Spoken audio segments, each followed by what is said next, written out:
اعوذ بالله من الشیطان الرجیم بسم الله الرحمن الرحیم. یو شی هغه سره مثلا هغه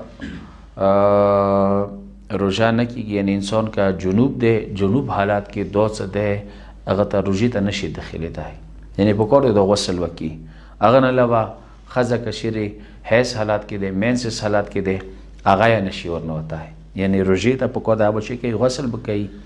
یو نفاس حالات کې ده چې نفاس ختم شولو په کور د هغه غسل وکي، یعنی حالت حیض حالات کې ده، مینسس حالات کې، نفاس حالات کې، جنابات حالات کې اگر روزه نه کیږي. جنابات یو دایره چې مانز ورېږي کې جنوب شو بل خبره ده د کومه زم مثلا بینوم دا، یعنی پرشمی نه مخ کې پرشمی ټیم باندې خبره سیا مثلا صبح صادق نه ده شوه.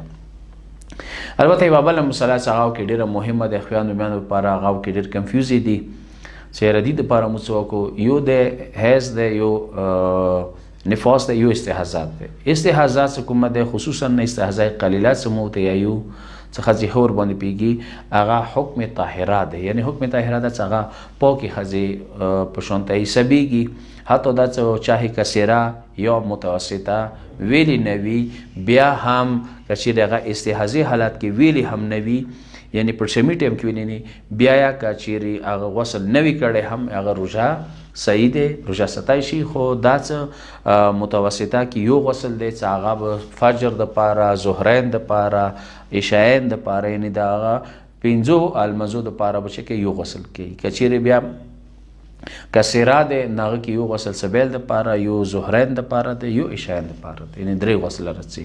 مو مقصد دا دی چې استحاضه ولا خزه هغه به ټیک ټخپلې روزي ستي دو مینسز نه جدا ده یا نفاس نه او جنابات نه جدا ده. واخر دعوانا الحمدلله رب العالمین.